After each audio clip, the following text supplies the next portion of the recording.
購興起已經成為香港市民不可或缺嘅購物方式。環保觸覺2021年嘅調查估算，香港人一年總共接收3.4億件網購包裹，運輸公司平均喺每件包裹上邊用咗2.3件包裝物料，唔少都係過度包裝。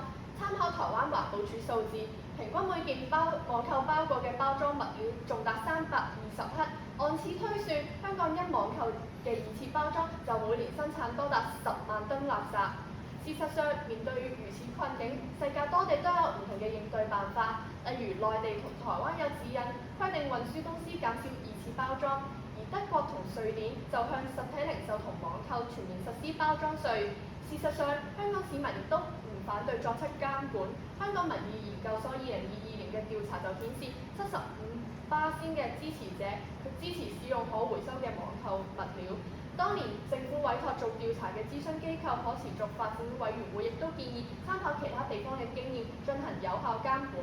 因此，今日衡量辯題嘅準則在於開徵稅項能否有效解決過度包裝嘅問題，而我方正立辯題原因有二：第一，提供經濟誘因減少過度包裝。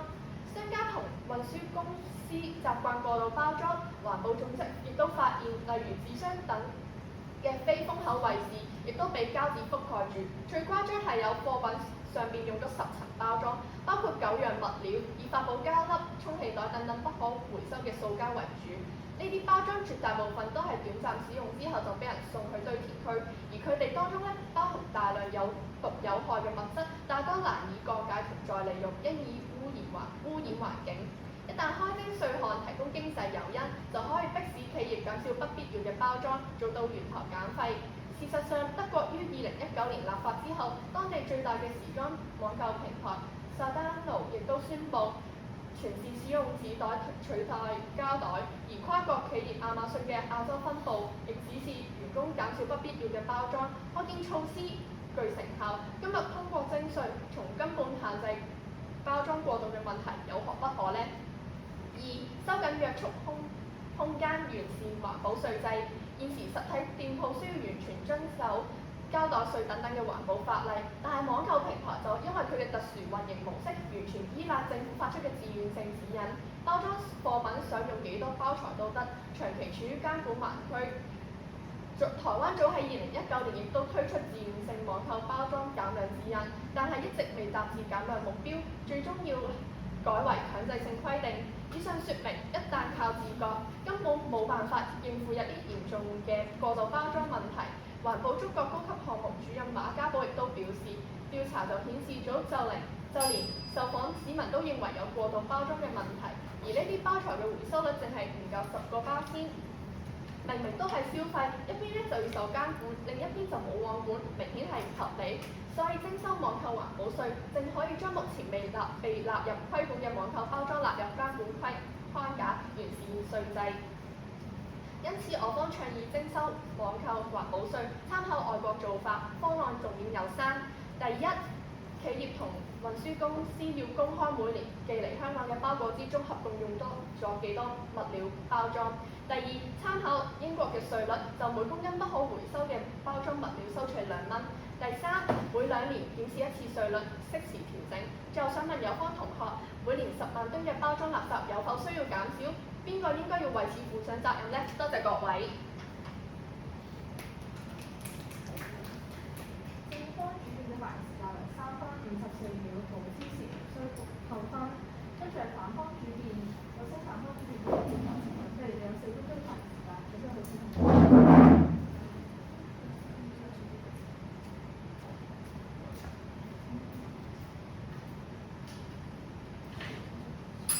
主席、評判在座大家好，聽完有方4分鐘開辯，明白有方希望透過徵稅而解決過度包裝嘅問題。但有方連方案都未講清楚。第一，包裝種類，網購包裝並非係全部都係非必要，例如易碎嘅產品需要更多嘅保護，太細件嘅貨物，例如我只需要買一隻戒指、一對耳環，如果唔用體積較大嘅箱嚟包裝，就好容易唔見。咁呢啲情況有方你要唔要豁免呢？又例如札幌需要包膠將同一個訂單入邊嘅貨物整合，有方案諗住點樣界定邊啲情況需要徵稅，邊啲情況唔需要呢？第二，跨境網購，香港大學經管系學院喺2023年調查發現，香港有70%受訪者每個月都會喺內地網絡購買最少一次，包括淘寶、天貓等。面對跨境網購嘅盛行，有方方案要點樣規管？而點樣先可以確定咗內地出貨嘅包裝係合乎香港要求嘅？所以今日要衡量辯題，就要視乎網購環保稅係咪唯一而且係有效嘅手段。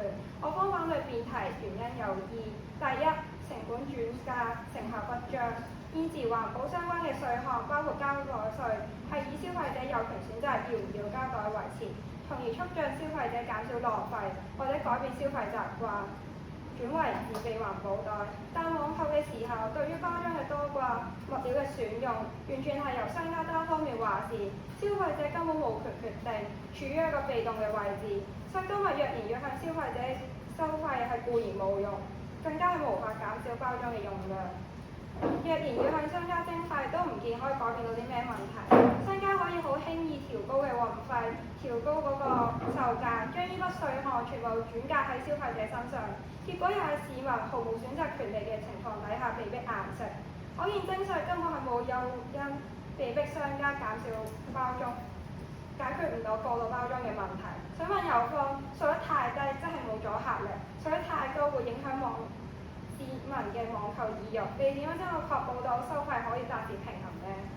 第二，未能確立生產者嘅責任，邊個製造污染就邊個要負責。呢個生產者責任嘅原則一向係香港保護環境嘅策略主要理念之一。但今日收呢個環保稅，依然係未確立到各方嘅責任，解決唔到商品使用平價唔環保嘅物料、過度包裝嘅問題。所以真正要解決過度包裝嘅問題，理應就係生產源頭負上應該要嘅責任。以德國嘅例法或交多包裝法為例，規定所有企業必須喺商品包裝以外嘅回收同埋處理負責。企業每年需要申請包裝總質量嘅材料，以確保物料嘅符合環保嘅準則。例如日本商品禮盒包裝適量化要綱，要求包裝容器內嘅空位唔可以超過總體積嘅20%，更限制咗商家使用複雜難回收嘅材料包裝。同時，對於市民透過強制分類確立市民嘅回收責任，可以見得好多嘅國家都係從源頭入手，透過確立生產者要承擔嘅責任，而唔係簡單咁收咗錢就當冇事發生。收稅從來都係最消極、最狹窄嘅環保手段。冇從源頭解決之餘，仲要令市民係為代罪羔羊。最後想問有方，生產過程過度包裝係邊個？最後應該係邊個交稅呢？多謝各位。校方主辯嘅發言時間為3分45秒，招時水投翻。而家請正方一副有3分鐘嘅發言時間，需要調整向嘅時間。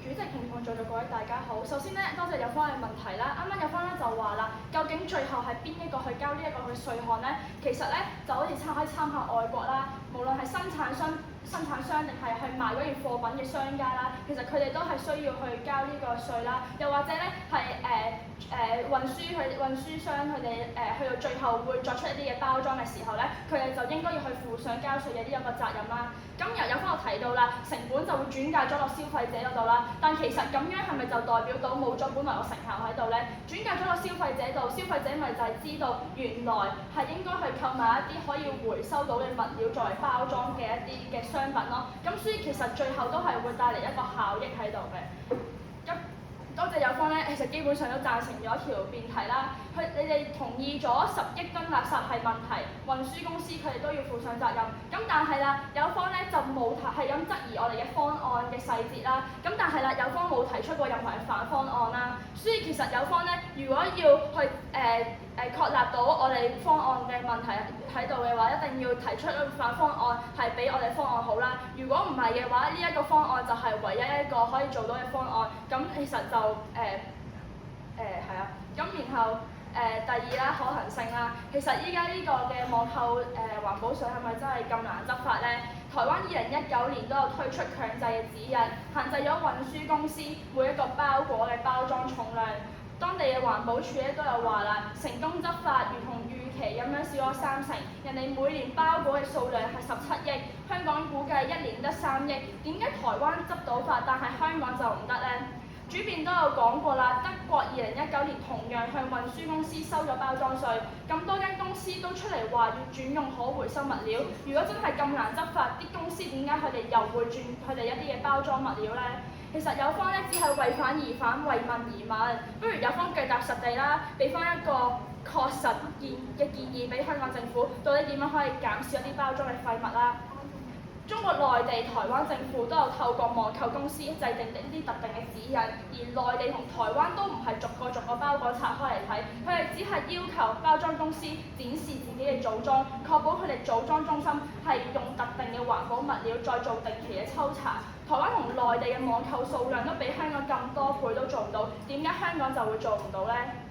好啦，第二啊，啱啱咧有方咧亦都有問我哋嘅方案一啲收費細節啦。其實依家每公斤咧，我哋係會話收2蚊，就按照咗英國同德國佢哋等地嘅網購咧啲包裝切入稅項啦，而當地咧都係按照翻每公斤收2蚊港紙嘅呢個比例喺度。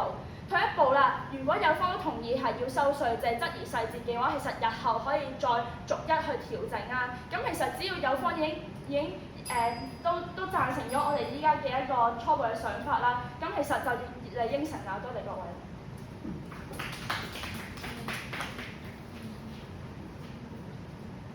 正開嘅發言時間為3分07秒，無消時並需透露。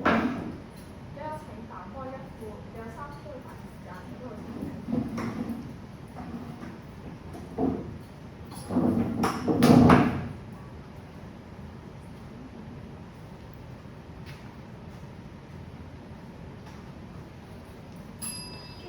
各位，今日有方咧就出嚟話啦，如果你收咗呢個網購嘅環保稅之後咧，消費者咧就可以篩揀用一啲可回收物料作包裝嘅商家或者物流公司啦。但係今日作為一個消費者，會唔會真係因為推行咗呢個政策就咁樣揀咧？我作為一個消費者就梗係揀價格平啲啊，或者係運費平啲嘅啦。咁會因為可回收就去選擇呢一間嘅物流公司咧？第二啦，今日有方提出咧，2019年咧會台灣有推出過呢個限制包裝重量。所以其實同香港今日要推行網絡嘅環保稅係唔一樣嘅，因為台灣嘅呢個政策係直接去由源頭解決限制包裝重量，但係今日香港行嘅方案係收稅去收咗網購環保稅，所以係唔一樣嘅。同埋我方係從來冇同意過要喺香港推行收呢個網購環保稅，新加坡唔好繼續加到咗啦。今日有方主編行出嚟都話俾我知，好多人支持去用呢個可回收嘅物料，但係咧今日淨係識一味咁加稅，又唔從源頭解決問題喎。咁我哋要更好嘅，就要限制一啲商家或者物流公司用可回收物料包裝咪得咯。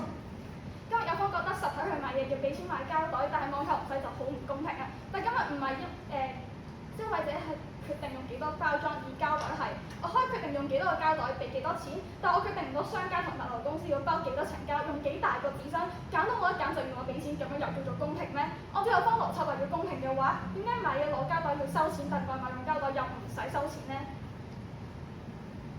跟住今日有方行出嚟就話咧收環保稅之後咧，消費者就會選擇一啲可回收嘅用可回收包裝物料嘅公司咧。但如果今日消費者想網購嘅時候，真係會按照呢一樣去作為考量咧？其實喺過往英國，因為市民平均每日去用700萬個一次性咖啡紙杯，但係得1%嘅紙杯會被回收，所以早喺2018年就推行過呢個徵收拿鐵稅，對一次性咖啡杯徵收0.25英鎊稅金。但同有方嘅網購包裝稅一樣，英國政府都以為咁樣就可以減少到呢個咖啡杯嘅用量，令更加多人去回收。但結果係回收率完全唔達標，推行咗2個月就取消翻。當地回收組織紙杯聯盟都直指明明問題在於紙杯材質係難以回收，亂咁收稅根本就冇從根源解決問題。要解決問題就應該直接限制物流公司或者去商家應該要使用啲可回收嘅包裝物料，網購包裝同樣要是個問題在於商家用料啊，你唔去規管用料就係收稅喎，商家又冇蝕底嘅成本會轉嫁俾消費者，你加稅咁咪加運費咯，結果係市民食死貓啊！但包裝用料繼續唔環保，用兩個都呢啲問題通通冇解決過。想問翻有方啦，如果收稅先係最有效嘅做法，點解德國、法國、日本等絕大部分嘅地方都係直接由源頭限制使用呢？多謝各位。當一副嘅發言時間為2分51秒，無超時無需扣分。而家我請正方二副，你有3分鐘發言時間，準備好請問人士。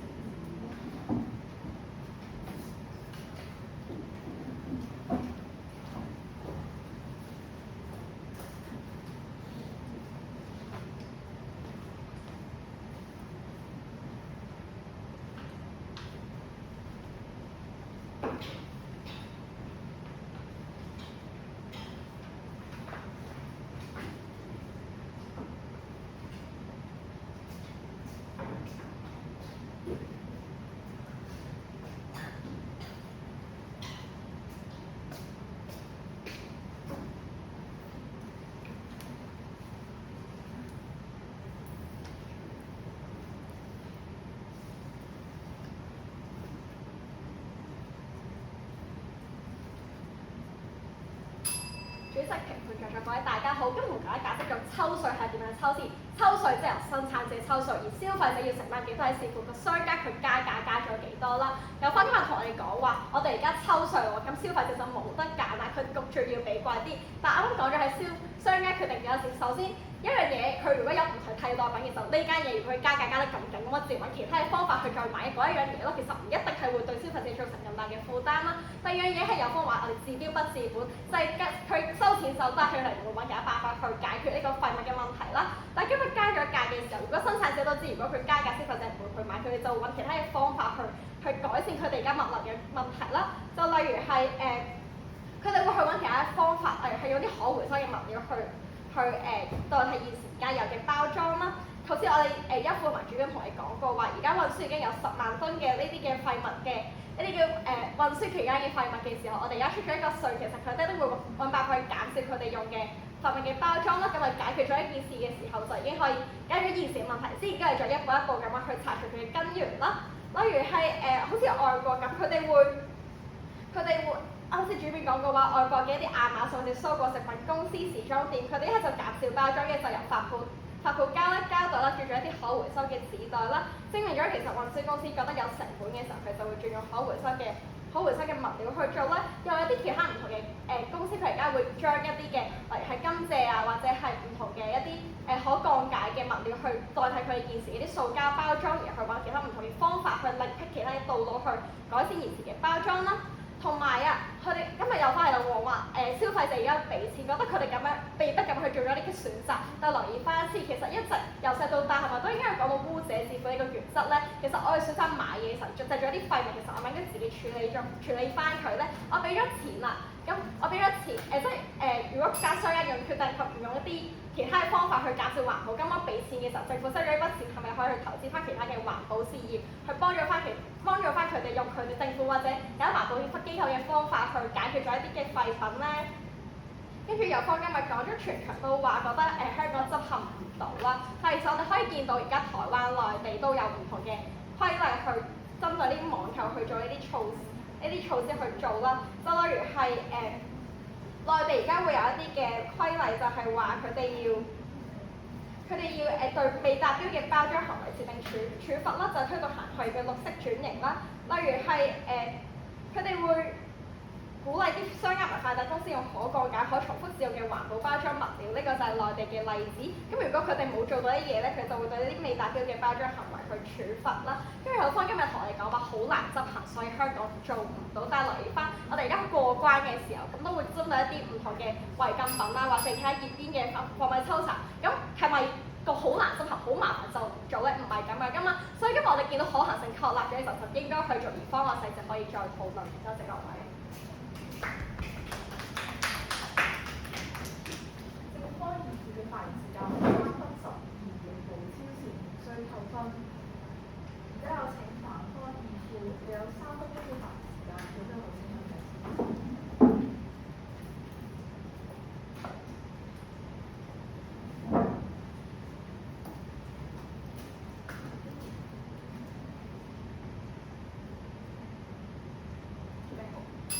主席、評判在座各位，大家好，嚟到議會嘅位置，我方不斷論證緊收環保稅嘅不是，唔係因為我方唔支持環保，而係因為有方你嘅方案治標不治本。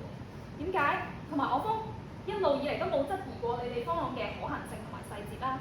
但係我方不解嘅就係點解而家唔係要求商戶佢哋去減少包裝，而加重佢哋嘅成本，再容許佢哋去維持現狀呢？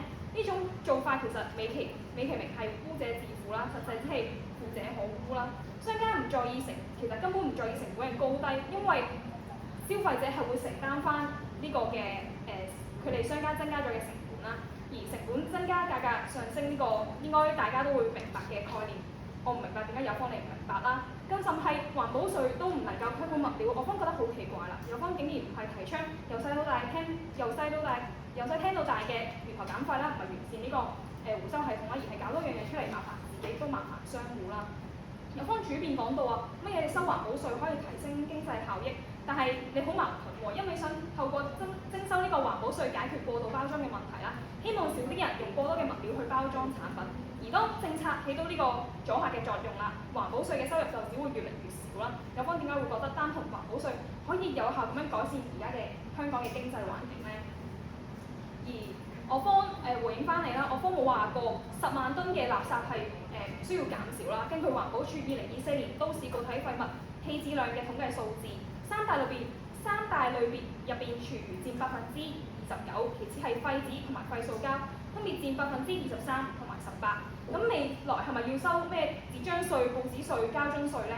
點解有方唔係由最主要嘅廢物來源去入手呢？何況堆填區爆滿可以靠焚化爐解決㗎嘛？要解決網購嘅包裝都可以立法規管，點解一定要收稅啊？而有方又話啦，商家同埋物流都要一齊去負上呢個責任，要交稅啦。有方方話商家要交稅，但我方想問海外嘅商家你要點樣叫佢哋交稅呢？定係有方你想淨係規管本地嘅商家，而海外嘅商家可以豁免呢個稅項呢？咁對於本地嘅商家有公唔公平呢？點解海外嘅過度包裝要香港我哋堆填區承受，但係又唔使交稅呢？有方又話咯，咁樣收稅符合呢個咩用者自負原則嘛？你好識講係用者啦，但消費者有得話是用幾多嘅物料去包裝嗰件貨咩？真正嘅用者係商家同埋物流公司啊嘛，佢哋只需要簡單咁樣轉嫁個成本去價格同埋運費上面就解決到個問題。真正嘅用者反而唔使去付出喎。膠袋稅係用者自負，因為我要袋我先要俾個1蚊嘅錢啊嘛，我唔要咁我咪唔使俾1蚊咯。但有方個環保稅，消費者都冇得揀要定唔要，但都要俾錢喎。呢個唔係叫用者自負，係強迫繳付啊！多謝大家。反方議員嘅發言時間為2分56秒，無超時無需扣分。一進入台上答問環節，雙方能夠提問2次，回答2次。先由正方台上任何一位議員向反方任何一位議員提問，反方議員回答提問過後，再由反方台上任何一位辯論員向正方任何一位議員提問，此類推。發言者由發問者有權邀請回應者各人所挑選之回應者不可重複。每輪發問時間1分鐘，回應時間1分鐘，每批時間最長1分鐘。並且多次回應時間，提問同回應時間結束前30秒都一經提示。時間完畢會有2經提示。辯論員必須終止發言。因為雙方有問題。好嘅話，而家台上提問環節開始。而家有請正方派出1位議員作提問，請你挑選反方任何一位議員接受提問。請你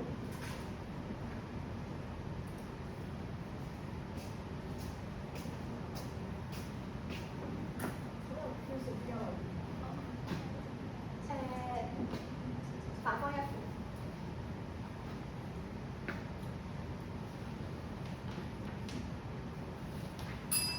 主席、評判嘅各位大家好，啱啱講到污者自負，講緊係製造垃圾咁樣要付翻出嚟啦。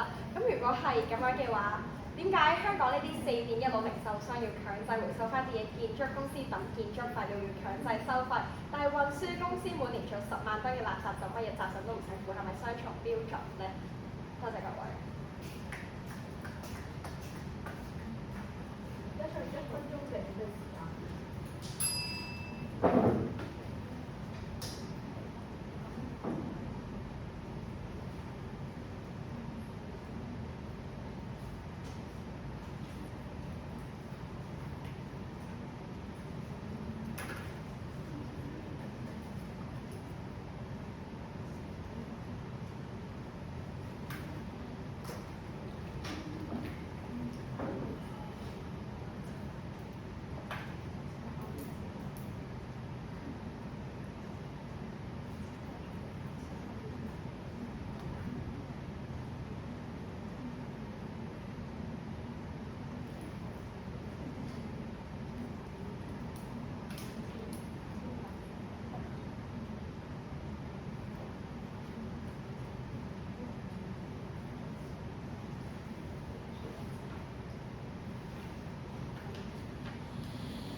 唔咗㗎。喂，頭先我多謝有方同學嘅發問，因為有方講到4.1樓建築廢料，其實呢啲通通都係死亡者去一啲建造商自己去製造出嚟嘅一啲廢料。但係今日網購環保稅唔係啊，有方強調污者自負，但係膠袋稅、外賣餐具、垃圾徵費呢啲係同埋有方講嘅4.1樓建築廢料，呢啲由佢哋本人製造出嚟嘅一啲垃圾要徵費，但係基於佢哋本人去選擇用產唔產生，而係有得去減少製造呢啲廢料嘅前提，所以先有收費嘅提醒，所以去改變佢哋嘅習慣。但係消費者從來冇得揀用幾多包裝，用乜嘢物料可回收定不可回收，但網購稅必然會轉嫁到消費者身上。咁點解仲要點解佢哋要為物流公司、為商家嘅浪費埋單，而唔係要物流公司同商家自己去承擔翻呢？所以其實我方為咗減少呢啲廢物係應該要支持由源頭減廢，而唔係咁樣嘅方法。多謝各位。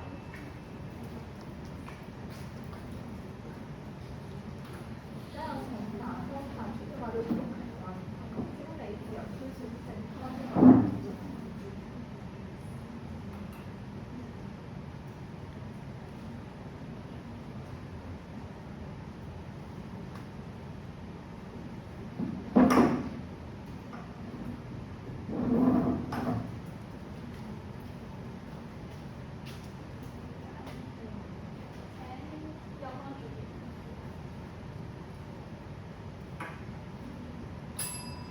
大家好，今日有方提出咗好多唔同地區嘅環保政策嘅例子，就好似台灣要限制呢啲網購包裝嘅重量，所以其實有方自己都知道解決過度包裝最有效嘅方法應該係源頭減廢，但今日有方要網購環保稅只係一味嘅加稅，去叫呢啲商家或者物流公司係用啲可回收嘅物料，但係點解唔好似有方所提出嘅例子咁直接由源頭減廢限制佢哋使用呢啲限制逼佢哋使用呢啲可回收嘅物料呢？多謝各位。而家剩翻1分鐘嘅時間。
首先多謝有方同學嘅提問啦，有方咧由頭到尾都教出用污者自負嘅對象，我哋污者自負嘅對象咧其實係嗰啲物流公司嗰啲賣家，佢哋用呢啲材料嘅時候，我哋就向佢收稅咯。然後依家有方咧就就講關於成效嗰啲乜嘢，我方就係見到呢個德國一啲公司其實佢哋用去攞咗呢個稅嘅時候咧，佢係將佢改做可回收嘅物料。但係我方依家見到有方自己都識講啦，有時候運輸嘅時候無可避免要用一啲塑膠嘅情況之下，我哋照俾佢用，我哋就用呢個收稅嘅辦法去作為一個總之就係收費啦，然後同時提倡佢哋去用一啲可回收，兩樣嘢並用嘅時候，我哋唔係通過一次性強制去用呢啲回收嘅物料，而可能規避咗一啲可稅嘅問題。又同時亦都唔似有方所講，直接用焚化爐去乜嘢一次過燒晒嗰啲乜嘢嗰啲塑膠物料，咁樣反而會增加咗呢個污染嘅問題，就係影響到環境咯。多謝各位。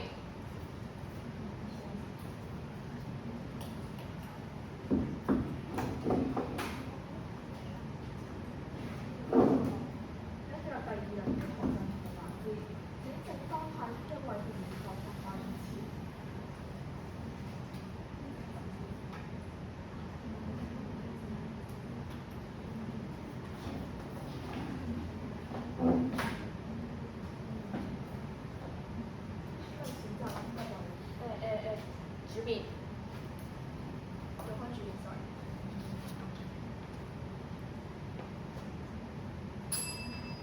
大家好，有方咧就舉出咧立法規管物料嘅使用作為一個反方案，但係一方面咧又話我方方案唔可行，咁點解政府今日可以用嚟方嘅方案，唯獨唔可以向運輸公司去收稅咧？多謝各位。一下開1分鐘嘅時間。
準備時間結束，你有請反方書記到台上作回應。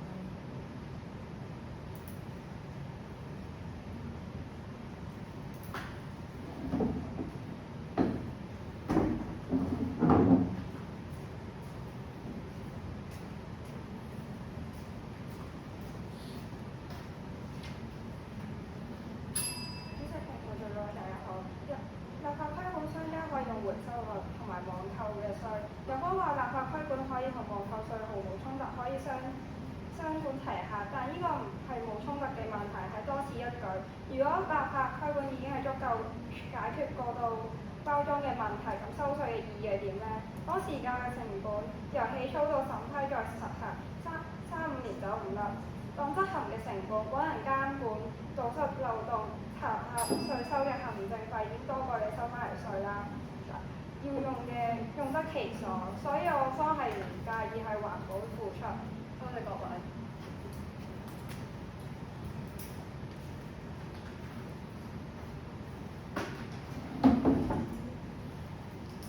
而家有請反方提出為代表作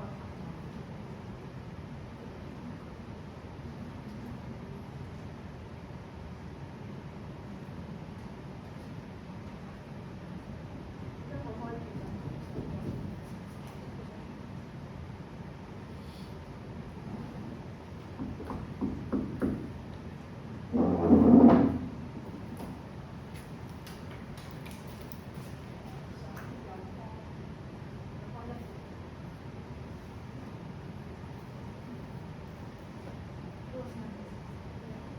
評判在各位大家好，我哋今日嘅問題就係、請問外國嘅商家頭先講咗要收稅嘛？咁請問外國嘅商家要點樣俾稅？交稅俾香港政府，我哋要點樣規管咧？當中有啲咩細節係可行嘅方案要提出？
其實實咧多謝有方嘅問題啦。其實我哋可以參考翻一啲外國嘅例子啦，例如德國咁樣啦，德國有類似嘅一啲包裝法咁樣啦。其實每年咧嗰啲商家係點樣交嘅咧？就係德國佢哋政府咧係設立咗一個部門，個部門咧係整咗個系統出嚟啦。所有有整咗包裝出嚟嘅商家或者係啲運輸商啊咁樣，佢哋每年咧就要記錄低究竟係用咗幾多嘅包裝啦。咁然後咧去到每一年嘅一個日子嘅時候咧，佢哋所有嘅商家咧都要係去計算翻喺個系統嗰度啦，咁去呈交翻佢哋嗰啲數據咁樣，從而去交翻嗰個嘅費用嘅。咁香港就可以去參考翻德國嘅呢一個嘅方案啦，從而就可以咁樣去向香港政府去交翻呢一個嘅網購環保稅。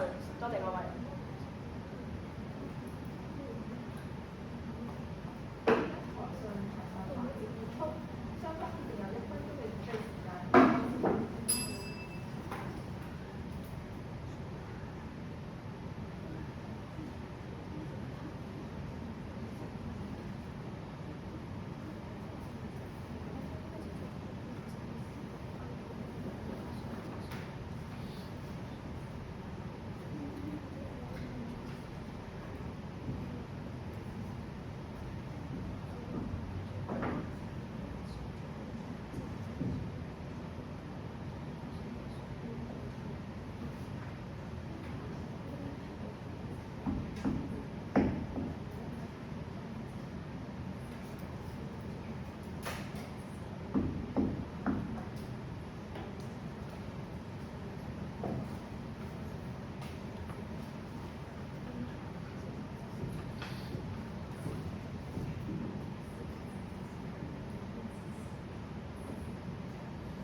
在座各位大家好，我方主編咧一開始已經問咗你咧，如果啲政府叫商家交稅，咁啲稅會轉移落啲賣家度，咁係咪要最終要買家自己食翻啲稅咧？咁然後你話有方話替代緊有方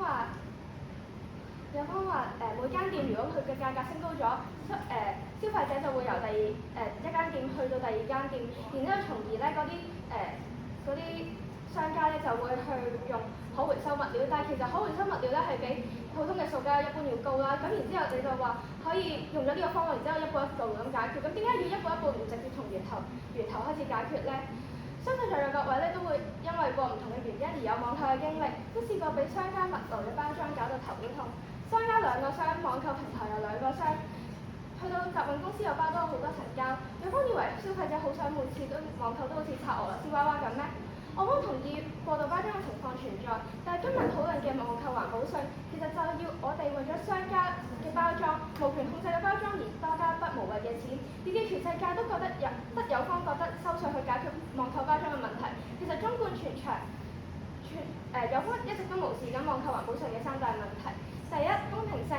網購產生大量包裝廢物，所以一定要徵稅先可以解決問題。但其實過度包裝呢樣嘢唔係淨係喺網購度出現，平時我哋去超級市場買月餅、買禮盒、買保健品，一層又一層嘅紙盒、絲絨、膠套，浪費程度一啲都唔輸俾快遞包裝。點解有方嘅稅就係針對喺網購呢？喺現時嘅徵稅嘅外賣餐具同膠袋，都係要市民先揀用定唔用，而唔係普通網購市民去承擔所有責任同成本。呢種做法唔單止唔公道，更加係明顯嘅雙重標準。第二，藥石亂投生產者嘅責任制。無論有方點樣設計嘅方案都好，任何新增嘅稅項同成本，商家基本上都冇可能自己全權承擔啦。只會調高價格、提高運費同埋減少優惠嘅方式，一筆一筆咁轉嫁俾消費者。亦即係話所謂嘅網購環保稅，名義上係向商家徵收，但實際上埋單嘅永遠都係每一位嘅普通市民。即使你話用者自負，前提都係我用幾多，你先可以同我收翻幾多錢，而唔係為咗人哋或者商家夾硬俾你嘅浪費而俾錢。消費者根本冇得揀用幾多嘅包裝物料，你就將呢筆稅交落俾無辜嘅市民度。而家嘅減少包裝約章都係針對嘅商戶同物流公司。如果政府真心想做環保，就應該舉有針對性。消費者嘅浪費可以用稅收解決，但係商家同物流公司就應該硬性規定佢哋每次出貨用幾多嘅包裝物料。所以唔係得有方重視過度包裝嘅問題。我剛前場亦都提過，德國同日本都有嘗試去解決，但從來唔係用稅收嘅問題咁間接嘅方法，而係政府直接規管。我們唔係介意要為環保付出，但無論政府執法定係市民交稅，最重要都係用得其所。但收稅唔能夠確保價格有足夠壓力，亦都唔能限制佢哋用咩物料。而既然目的正確，點解唔揀最有成效嘅手段呢？第三，轉移視線，唔揾根源，只係用簡單粗暴嘅冷靜行為。今日我哋反對環保網購稅，唔係要反對環保，而係要反對呢種治標不治本、雙重標準、加重市民負擔嘅冷靜。過度包裝嘅問題需要全個社會一齊解決。政府可以補貼可重用嘅包裝技術，鼓勵企業優化設計，減少不必要嘅包裝。應該從監管入手，消費者都可以做多步，主動回收分類。或者政府可以對佢哋加強呢啲環保嘅知識，但開徵環保網購稅以上3項嘅目標亦都做唔到。我哋要嘅係真正有效公平嘅環保政策，而唔係借環保之名嘅稅收。而有關前場亦都提過，中國台灣嗰啲商家冇用足夠物料就會未達到標準，然後取消收稅。然之後咁點解咁係收稅同呢個處罰制度完全係唔關事咯？多謝各位。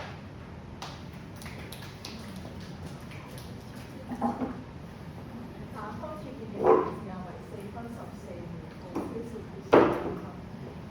優先正方設辯，有4分鐘發言嘅，本土請求9名。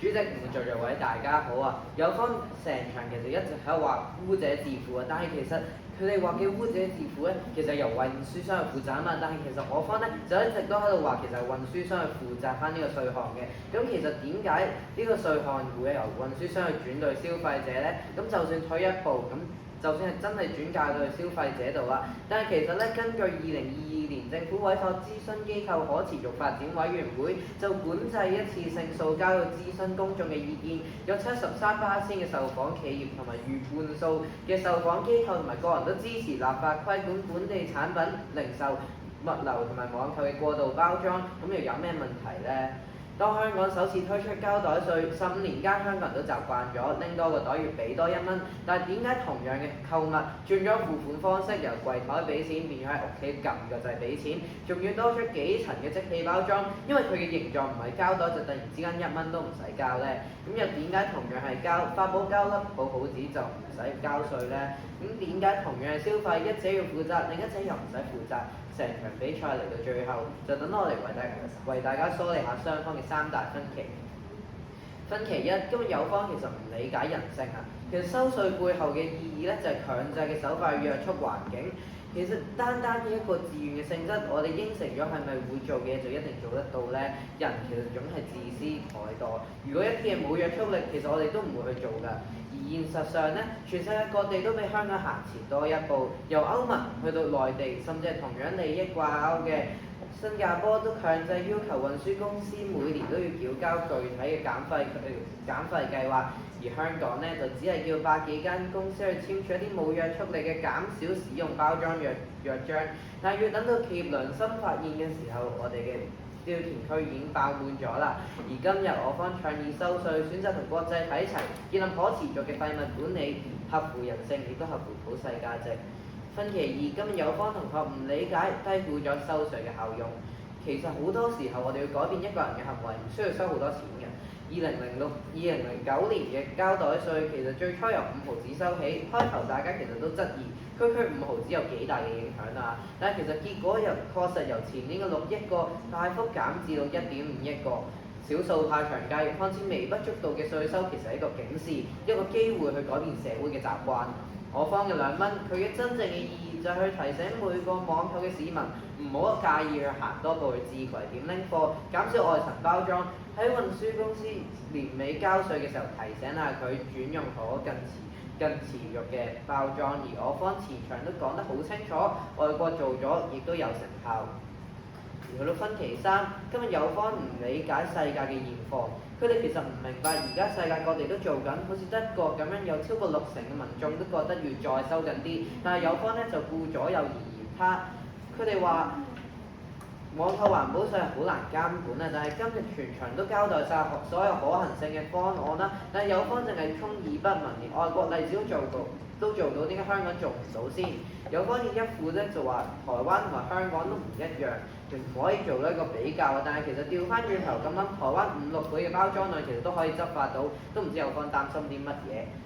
其次，有方又認為網購環保稅咧係會對經濟造成一個好大嘅影響啦，但係我方問過對市民中小企有影響，唔通就唔做咩？有方嘅邏輯咧就係煙草稅又唔好收，印花稅咧又唔好收，因為影響到市民嘅錢啊。咁但係其實咁樣合唔合理咧？合唔合乎普世價值咧？其實連民意都唔係咁樣嘅喎。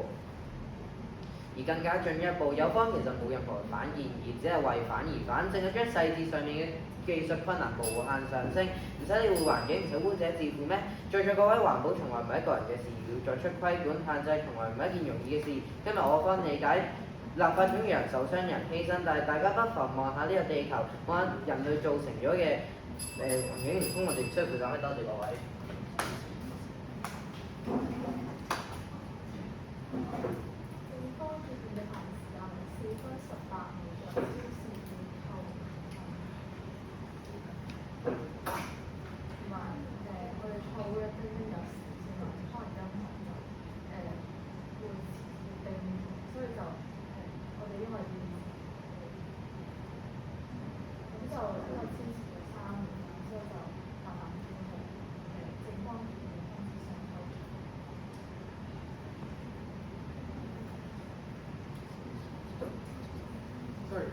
即係即使係啱啱丁丁有少少意外，我哋都係照扣場5分嘅。因為佢上機嘅時候，升慢嘅，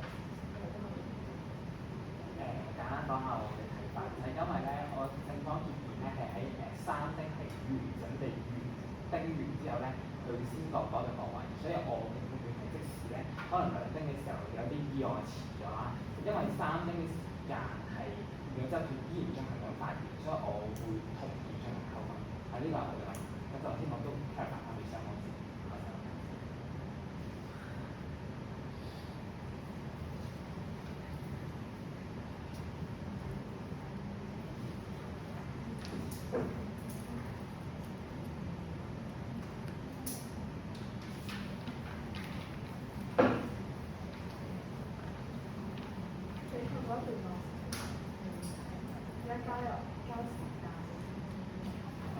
可唔可以由另外2位同講先，因為我唔錯。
喺度講啦，因為我比較懶惰。咁我覺得其實今場嘅辯論比賽咧就係辛苦咁多位啦，相信有啲都係新手嘅辯論員啦，咁見到你哋嘅手都係相當震嘅，咁係好合理嘅。咁我以前一開始打辯論比賽都係咁好慣㗎啦。咁我想借啱啱嘅正傑去講少少先嘅。咁啱啱正方結辯咧，我好高期望佢真係可以幫我好似梳理一下，或者歸納一下呢一場嘅分歧點啦。咁但係我覺得歸納出嚟嘅咧，其實反而就係大家雙方都有嘅一啲通病。係啲乜嘢咧？就係、我覺得雙方都由於你哋都係會有新手嘅辯論員啦，你哋打動咗人嘅問題有啲嚴重，即係你係由頭到尾都係先講咗打動出人嘅問題先啦。咁你哋正方咧就講咗好多，哇對面質緊你個可行性啊、執行啊上嘅東西，但係其實對面係完全冇挑戰過。咁呢個係第一個我覺得比較嚴重嘅問題啦。第二個我覺得比較嚴重嘅問題咧，就係、其實呢場辯論比賽係冇乜推進可言嘅，即係基本上咧，我好似聽咗好幾個主辯，而你哋份稿咧亦都係冇太多嘅變化。咁作為一個評判咧嘅，即係作為一個人咧 attention 係相當有限嘅。咁而當我聽咗好多次差唔多嘅東西嘅時候，我都會開始 mark 唔到。咁所以我可能會由一開始主辯我可以 mark 到一版嘢，到後面一頁課我 mark 到半版，到結辯我淨係 mark 到兩句，咁就會有咁樣嘅情況出現咗啦。咁除咗呢啲嘅問題之外，我覺得其實大家仲有第三個嘅問題，就係要小心你哋問嘅問題會唔會 backfire 啊？即係其實會唔會可以打翻自己嘅嘴巴嘅？咁我覺得呢一個喺反方，你哋台上發問嘅時候有條問題係問，喂咁如果係外國嘅包裝，我哋點樣徵稅咧？咁但係調翻轉問，咁如果我喺你哋話要你哋係猿猴減費啊嘛？咁我點樣逼使到咧？即係我喺大陸網購淘寶拼多多，我點樣可以確保到佢減費咧？咁呢個其實對面大可以問翻你嘅。咁但係當然佢哋係一個要答問題嘅過程，佢哋唔可以反問你啦。但係我相信如果佢哋有聽清楚呢個位置嘅時候，佢哋有可能可以捉翻住呢個位嚟講就係、其實有方同你今日個反方案一樣站住腳，一樣會面對同樣嘅問題喎。咁呢個我都係覺得你哋可以留意下。咁呢三個就係我覺得即係睇完呢一場辯論比賽有最大嘅問題啦。咁另一個就係一啲少少遺憾嘅位置，就係我覺得大家個交鋒係比較少嘅。咁呢場辯論比賽，我覺得我係一個好公允嘅評判嚟嘅。點解咧？就係因為我對呢條辯題完全冇認識，我亦都唔係一個會經常網購嘅人，所以我嘅所有資訊咧都係嚟自你哋兩個嘅兩邊啦。咁有啲乜嘢嘅位置我係好希望可以聽到多啲爭鋒位置咧？其實係好後我先聽到嘅，就係咁雙軌並行得唔得咧？點解唔可以一路收稅？一路做你個源頭減費，咁個衝突係啲乜嘢咧？去到後面我終於聽到少少啦，原來係會浪費呢個時間成本，原來係因為呢個稅項有其他各式各樣嘅問題。咁呢啲係我希望會早啲聽到，即係喺負面嘅位置上面，可能已經會有好多交鋒嘅位置啦。咁而我覺得另一個可以印證我講法個交鋒未必好夠，或者相對 loop 嘅情況就係你哋嘅第二條嘅台上發問，其實某程度上係一條主線 Q 嚟嘅，就係、是、你問點解唔可以照收呢個稅啊？你哋主辯問，咁我嘅反應係同你哋嘅教練一樣，都係，咦？點解喺呢個時候仲會問一條主線 Q 嘅咧？咁我覺得係嘥咗嗰一個提問嘅機會咯。咁但係我覺得呢場辯論比賽咧，有一方咧係頭場即係前場打得好啲嘅，咁然之後後場咧就好似個優勢開始慢慢抬進啦。咁至於邊一邊係頭重，邊一邊係結尾救得翻，咁就你哋等睇分子先知道。咁我停曬嚟呢度。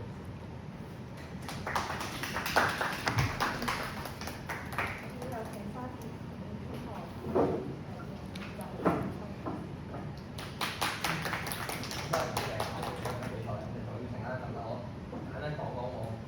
覺得今場比賽嗰個節目係發生咩事先？咁所以就而家即係有個問題啦，就係太多無扣、太多垃圾客咁樣，咁要排除佢。咁佢全雙方都同意，即係而家係有咁嘅社會問題存在嘅，環保嘅問題。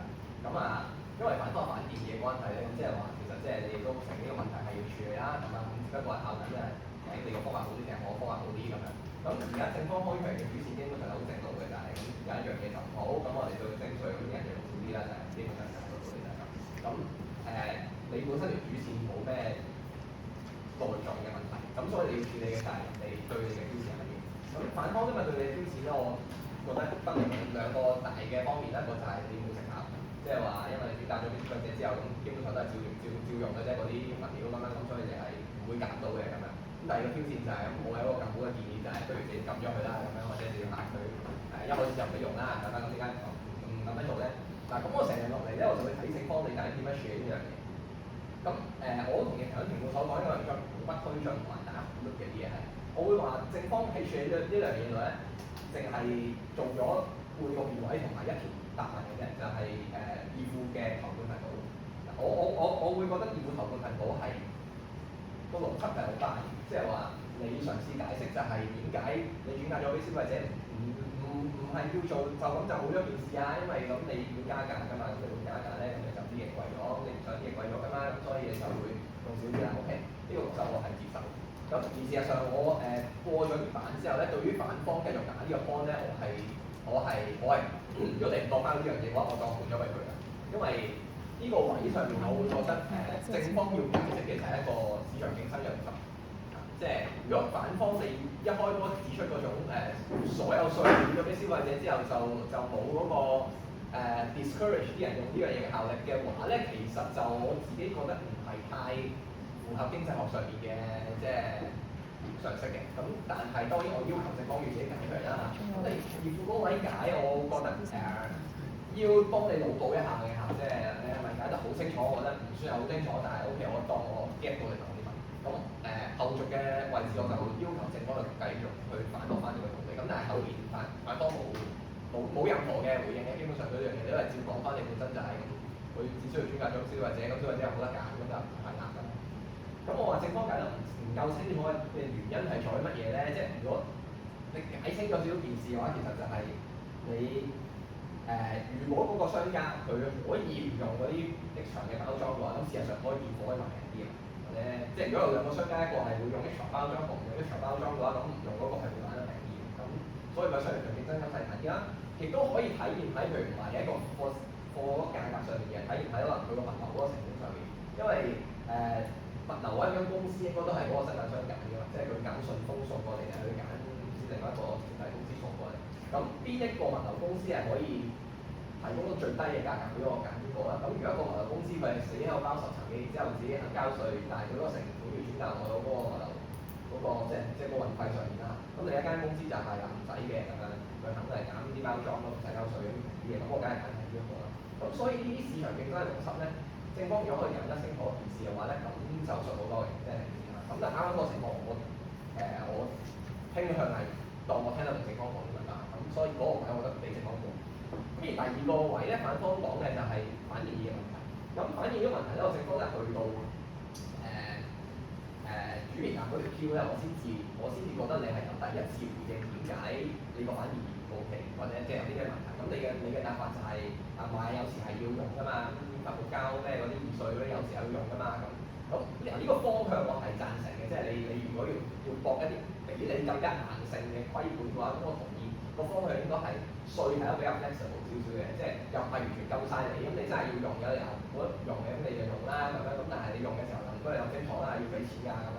咁呢個係個正確方向嘅，但係咧因為你淨係得一個答辯嘅時間去解釋咧，咁實在太少啦，同埋亦都太遲啦，即係因為你喺主辯已經開反義㗎啦嘛，即係主辯人哋已經 suggest 嘅時候，我都撳晒佢啦咁樣。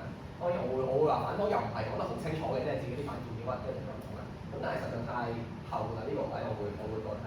咁所以如果你問我反方打呢個反義，我判俾邊個咧咁樣，咁我係傾向判俾反方。咁但係我係咪咁我就判咗反方贏咯？我又有啲保留，因為咧反方打呢個反義嘅時候咧，你哋又唔係一個有好清晰方案嘅反義，因為你不斷話咁我哋就規管佢唔俾佢用啊點？咁具體上係點樣執行咧？即係嗱，我想俾大家知道下，我作為評判室入邊嘅諗緊啲咩嘅咧？你哋可能即係你哋聽足7日咧，你哋未必會諗呢啲嘢嘅，但係我心裏係會諗啲嘢。舉個例，我聽完正方主辯之後，我喺度諗，咁你所講嘅包裝其實係包邊 part 嘅包裝嘅咧？舉個例，譬如我買部蘋果手機咁都算啦，佢有個盒咁樣㗎嘛，白色咁樣，咁嗰個盒係計唔計要收稅嘅包裝？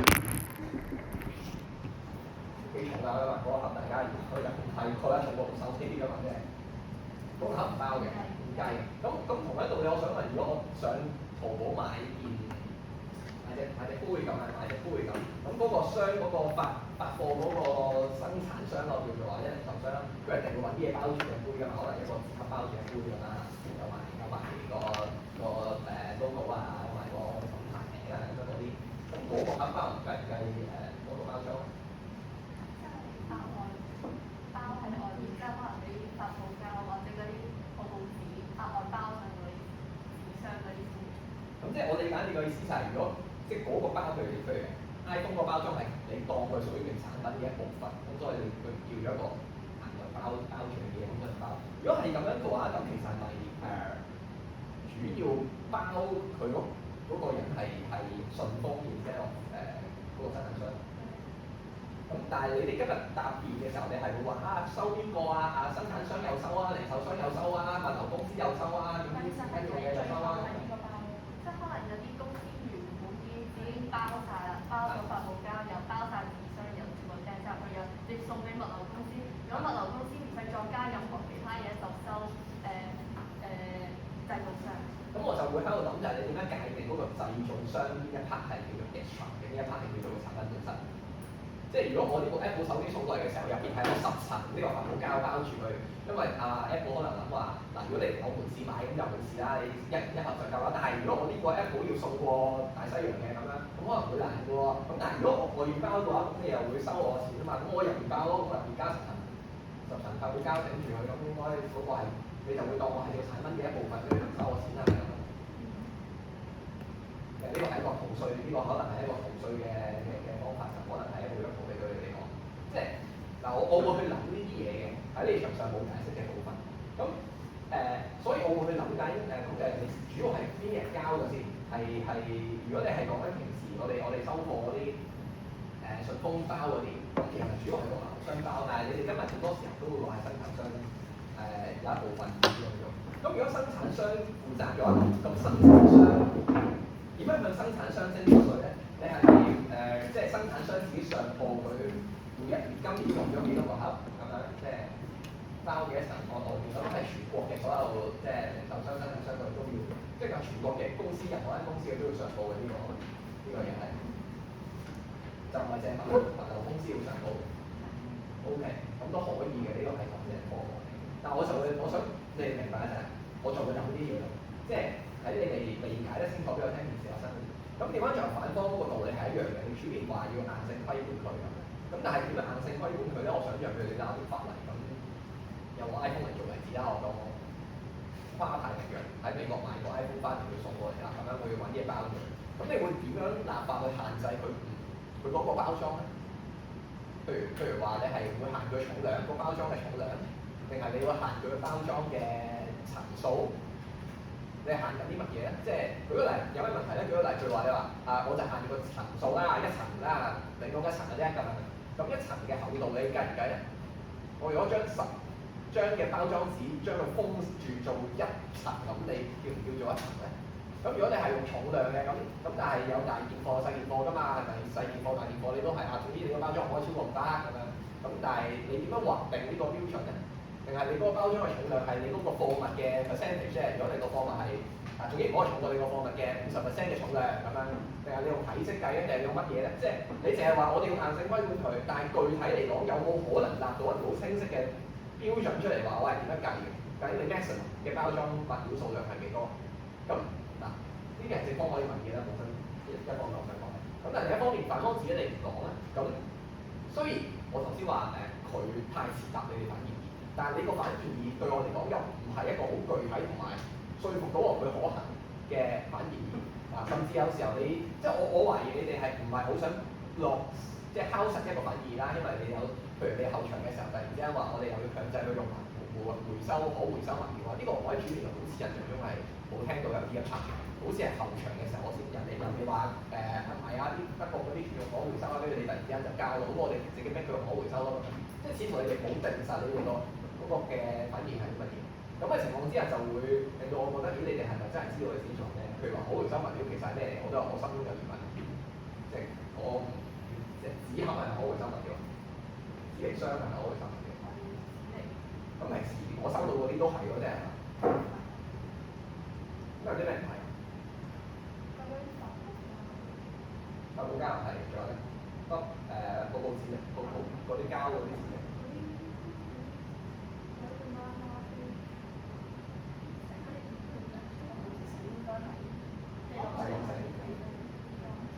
對綠色係零嘅。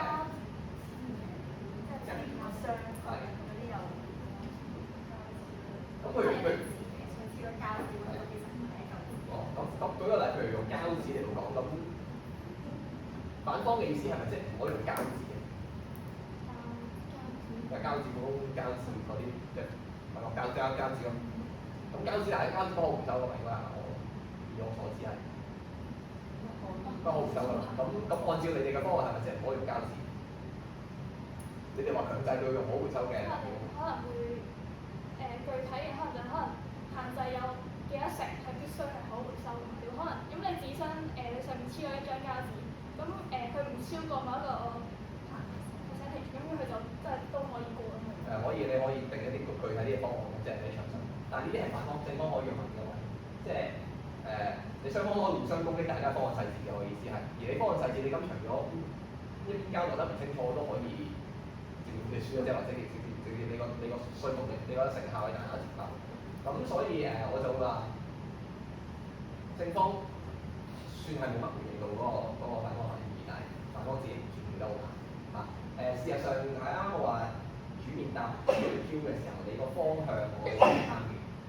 可回收咁，但係可回收物料會有啲咩問題啊？即係如果你揀一個全用可回收物料，咁譬如話唔可以用膠紙嘅，原來呢個情況之下係咁有方同我諗住點樣包住封上嗰件嘢？起碼啱啱台上有冇話咩計比例啊咩嗰啲咁嘅嘢啊？佢自問全夠譬如話佢自己主面講過嘅一啲咩好易碎啊，或者我買隻耳環咧，佢一定要有個大嚿啲嘅嘢包住佢啊！即係呢啲都係一啲反方可以話正方可以話反方逼翻佢嘅地方，即係有啲情況你自己都知道一定要用，或者一定要用一啲表面上好似係冇必要嘅包裝。咁我哋收佢上咁啫，咁嗰個商家自己諗清諗楚，係咪負擔呢個成本？咁但係你如果唔俾佢用嘅話，我唔知點樣送隻戒指過嚟。即係舉個例，你主面講話台灣好似啊可以20%嘅空，即係嗰個盒入邊可有20%嘅空位嘛。咁戒指一定難叫啊！即係你嗰嚿入邊冇可能隻戒指佔咗超過80%啦。咁呢啲係本身反方一方面你想公正方一啲原則性嘅問題，包括頭先評判所講話外國嗰啲點做啊，另一方面你自己理性可行嘅一個更嚴格嘅方案嘅時候，你自己好容易要孭翻嘅地方。呢啲都係正方可以即係成人之人嘅位咁但係呢啲一切咧都係冇法實嘅場上，基本上就係咁所以就最後判準上面咧，坦白講就係好多人技巧決性嘅，present 決性嘅，咁太厲害嘅大家即係可以用嗰個入場法律教，咁我成日教到咗。應該請香港浸會大學今日辯論隊對呢個課題。咁大家好啦，頭先多謝坐嘅邀請啊，要深入上堂題都好抱歉啦，同以前我話整場嘅辯論其實我唔係好知點樣俾，因為我覺得係其實整場睇緊正方你會唔會令到反方對你嘅成效嘅啫。因為今日反方咧都嘅立場就係覺得你嘅政策冇用，所以其實整場嘅錯果係跳向如何都好 depends on 你哋點樣受。咁嗱，我先講正方嘅問題，我有分3點去講。我覺得第一點咧係，我覺得係你哋都即係作為正方，你哋係冇真係好特實個方案，即係你主面係有交代啲嘢嘅，但係我先講你主面講嘢有嘅問題，再諗埋你後場講嘅嘢問題啦。你主面第一樣咧講，唔知係咪我聽錯啦？你話咧係叫嗰啲企業公開去用多咗幾多嘅包裝呢個我主面聽到嘅嘢嘅，我唔知係你同嗰個咁寫定係你哋錯。咁但係呢一句嘢咧，即係我 suppose 係你講嘅嘢，咁我照單全收啦。咁我第一樣會諗啦，係你完全係正反方主面卡嘅標準問題嘅咯喎。你話要用多咗，即係嗰啲過量嘅包裝，呢個先係你想規管嘅嘢。咁我問題啦，點樣先為之用多咗咧？所以我覺得反方成個頭卡咧，佢話講一啲易碎品會有發泡膠紙啊等等嘅呢啲咧，我覺得係成正咗嘅。咁所以第一個問題係你如何去判斷用多咗包裝？咁我覺得咁呢樣嘢唔係唔可以咁樣打嘅。咁但係咁嘅話，咁其實正方講你哋要制定個標準，而你成個稅作為一個價格嘅誘因去逼佢哋去轉向嗰，咁你可以食埋反方講嘅嘢。咁但係個問題嚟啦，咁睇你點樣去做嘅，係啦。咁所以我覺得呢個關乎到你論點嘅少少嘅解釋嘅問題上嗰度。咁第二啦，咁就係你去到後面啦，即係講緊呢個 point 對面 point 2嘅責任制，對面問你邊個負責咧？你哋正如啱先網上所講，你拋好多個答案出嚟。呢一個咧就話咧，商家又可以交稅啦，生產商可以交稅啦，運輸商都可以交稅啦。但係到結邊咧，你又縮咗個喎，你結邊咧你係話我係唔記得咗你講咩啊？但係你淨係好似淨係話咩生產商要交稅咁樣。咁所以個方案另外有幾大疑問嘅係，究竟你覺得首先第一個問題係你向邊個做先做到你想要嘅時間效果？嗱，我嘅理解啦，即係你講幾類嘅人出嚟啦。我覺得首先就一定唔係生產商嘅，因為生產商佢整件貨出嚟咧，佢就冇份㗎嘛，佢冇份去做成，即係佢整件貨出嚟，但係佢唔係你做包裝嗰個嘛。咁所以到個問題啦，咁其實我覺得都一定係商家賣嘅時候包裝，同埋運輸商啦。咁所以究竟，所以我幾個大問題係第一，點樣先叫做地價嘅過度包裝嘅問題？因為我睇翻再睇翻我自己寫嘅東西，我諗我係冇理解錯吧？因為你標準係講話你要解決過度包裝嘅問題。咁所以係啦，咁個問題點樣先做過度包裝咧？咁你點樣做到你想要嘅成效咧？咁呢個係你自己方案上嘅問題啦。咁第二樣嘢咧係個原則上嘅嘢，咁咧雙方咧都會嘗試用一啲嘅比較。正方咧你主要 point 你會話咧網購咧係而家唔受規管，但實體會受規管。可能例如成日講嘅話你膠袋要收錢嗰啲啦。咁反方我同你插話就話，咁你收費係用收膠袋嗰啲係你決定你自己用用，但係而家你網購決定唔到啦。咁我會諗嘅係咧。咁政府決定收膠袋稅係咪真係得一個原因？係咪真係得話我要做污泥用者我要做環保？咁我會諗嘅係其實政府嘅收稅，即係我呢個我唔係好肯定啦。咁但係咧我政府通常去講每一個收稅嘅背後，佢都有講明嘅。對係呢啲係影響市民嘅，佢都會講明點解我要收，或者點解我要向嗰個人收。咁我會諗嘅係咁，其實你收。即係呢啲嘅塑膠嘅生產啊，呢啲咁政府會想啲企業去履行啲咩責任咧？呢一嚿錢政府佢背後咁嘅 mechanism 會想點樣去用咧？因為政府唔係為收而收啊嘛，所以我覺得政府喺呢啲個位唔係好有足夠嘅解釋，要去到整場嘅結構咧，就越嚟越變咗。喂，你都話可以限制啦，你都同意現況有問題啦，咁點解我收嘅稅又唔得啊？咁樣呢啲嘅講法，咁就我覺得係令你成個解釋上覺得唔係好站住腳。咁所以第三個位咧係個成效個位，我覺得成效呢個位係雙方最大最主要嘅戰場啦。咁但係首先講喺論點上面，我覺得係你有嘗試去解釋咧，就係原來呢個經濟誘因咧係足以去推動啲企業咧去轉用更加環保嘅嘢。咁例如德國咧就佐丹奴咧轉用咗紙袋。咁但係呢個咧，我覺得德國嘅呢個例子咧係一個問題嚟嘅，因為反方係有提出嘅，原來德國咧佢都有做嗰啲嘅規管嗰啲嘅限制，佢講明你要如何去避免做過度嘅包裝，咁所以呢個問題嚟啦。咁例如，因為你主要係用德國呢個例子啦，咁對你嚟講呢個例子實都好重要噶嘛。咁個問題嚟啦，即係我哋今日係 Q 嘅時候問啦。咁所以究竟佐丹奴係 based on 啲乜嘢去決定佢轉咧？轉用紙袋咧？而究竟佢轉嘅原因係啲乜嘢咧？又因為呢個位係需要解釋嘅，因為既然你兩個政策都有做嘅話，咁好有好多唔同原因。第一個咧可以係。我今日做嘅經濟誘因，我收佢好貴嘅價錢，所以佐丹奴覺得咧，呢個成本咧唔符合佢嘅經濟效益，所以我轉。而或者可能轉紙袋抵啲，咁所以我就轉咗啦。第二個係可能個企業自己出嚟話，我願意承擔呢個社會責任，等等等等。第三可能係因為單純政府規定我只可以咁做，我就只能夠咁做啊。咁所以究竟咧嚟講嘅成效，即係我個做到係非常啲咩原因咧？我覺得呢啲嘅例子上面你要釘清楚。而對於反方嘅話，我覺得反方，我覺得兩個論點都正路嘅，咁但係去到即係你整場到後面，因為只要對面答唔到啦，你講嘅成效點解一定要做呢個政策？咁利主線嘅第一版就完咗啦嘛。咁而你可以推進嘅，咁其實我係覺得得翻康文嘅啫。咁康文後面要點樣講咧？我覺得都需要釘清楚嘅係，如果你想打嘅後面想打嘅位係因為公平性嘅話係 point two 啦。咁我覺得其實你冇推動過嘅 point two，因為其實你一開頭都 raise 緊就係要啲買嘅人嘅負責唔公平。咁但係由康咁所以出翻去康文先。咁所以康文咧，你話咧成本轉嫁一個問題，我呢個位要釘得好幾個位要釘。第一個位係更加貴得幾多。點解呢一個係啦？今日你哋首先要講嘅係緊我個收完之後佢物價即係佢網購呢種加價加到幾多咧？呢、個其實你需要論證。第二步咧就係點解呢一個貴咧會成為一個成本轉嫁？咁其實都係睇翻究竟佢交到幾多價嘅。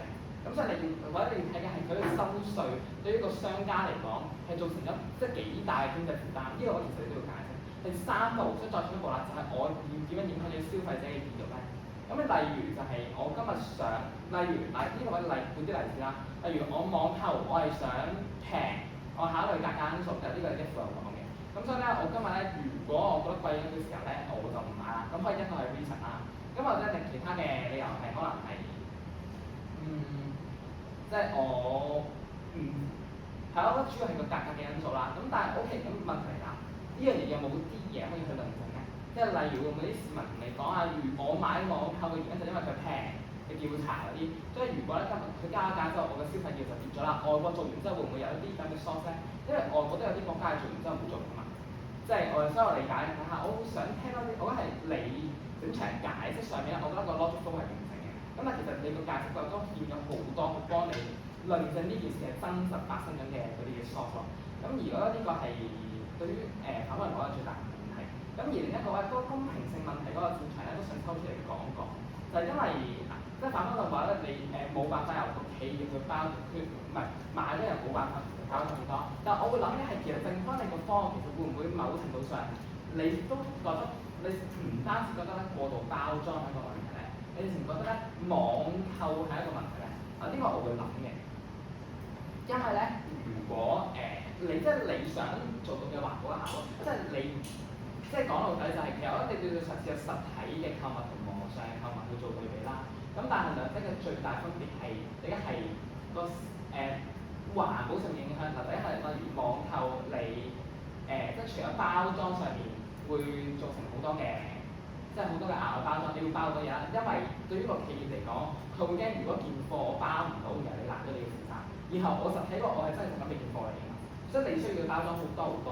所以其實會唔會你所講嘅問題，唔過度包裝嘅問題，會唔會唔係源於佢有包到咧？其實係你成個網購必然會產生嘅問題咧。咁所以如果係我會諗嘅話，其實方係真係可以大膽少少。你係覺得即使網購真係影響咗市民嘅網購欲，其實呢樣嘢會唔會喺你眼中都冇問題咧？因為我都的確喺我即係我以我對題目咁少嘅理解，我又真係唔覺得如果我夾網唔網購，我轉咗去買實體，其實對我究竟除咗我冇個方便之外，有啲咩大嘅影響？而且呢樣嘢最後都係基於我自己嘅選擇，我自己嘅判斷㗎嘛。咁反而如果反方你覺得影響市民消費意欲係一個問題嘅話，你要釘多啲咯喎。呢樣嘢對成個社會有幾大影響咧？因為其實你有我唔一定可能反方有講，就話咧網購咧而家係佔咗香港，即係經濟咧係越嚟越普及，咁就咩有3.4嘅包裹咁，好似情況講嘅。咁所以我都會想聽多啲係而家消費意欲跌咗有啲咩影響咧？對於成個社會，對於成個經濟係啦。咁所以大概。關於內容上面係咁多，有一啲少少提醒嘅位係，我覺得真係要留到技術上，即係要留意翻咧對面咧有冇講到嘅嘢，因為我覺得雙方，我肯定雙方唔同嘅，咁但係咧即係但雙方對面會講嘅嘢咧都唔係對面最後講咗嘅嘢，正雙方都有嘅，正方咧你要嘗試睇下對面咧個承認嘅政策，第一係承認嘅政策啦，第二係對面冇加價方案啦，跟住第三係話對面質疑你難以執行啦。難以監管啦，咁但係首先係對面係冇承認，對面係我覺得第一個問題，對面一定唔會承認你個政策有用啦，因為佢承認咗嗰個就唔使打嘛。第二樣嘢係對面係有加價方案啦，其實對面兩個 point 都已經係同你講緊你個政策冇用。如果你真係咁想管嘅，咁我規定佢用乜嘢咪得咯。咁第三樣咧就對面話難以監管、難以執行咧，對面我會話喺因為反方義父先提出呢個，喺反方義父前咧，即係如果你正義咧，正方義父話咧咩佢難以執行呢個位，我梗係倒數嘅。咁咧反方義父有講啦，就係話咁你可有商家要收稅啦，咁出嚟點呢個位就冇，反而冇倒數。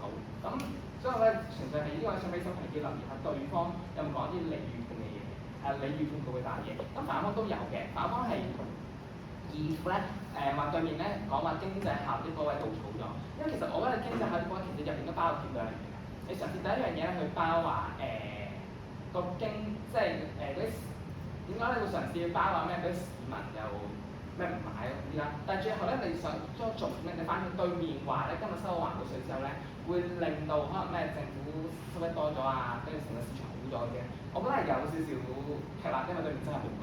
咁所以我覺得最後嘅結論其實我都唔係好諗到點樣講啦。如果問題可以再問啦。最後嘅結論嘅話係整場我嘅最後我嗰票點樣俾嘅，其實都真係 based on 究竟雙方如何處理成效嘅美市場，或者係直白啲講係睇正方收唔收得住對方對你成效嘅質疑。咁而家個別嘅更多嘅問題可以再問。多謝三位陳述好多嘅意見，而家宣布賽果。今日嘅議題係講應開徵網購納稅稅，正方係保良局總共退出項，反方係沙田高減一項。首先宣布今期嘅最佳辯論員，今日最佳辯論員係正方議副黃楚晴議員。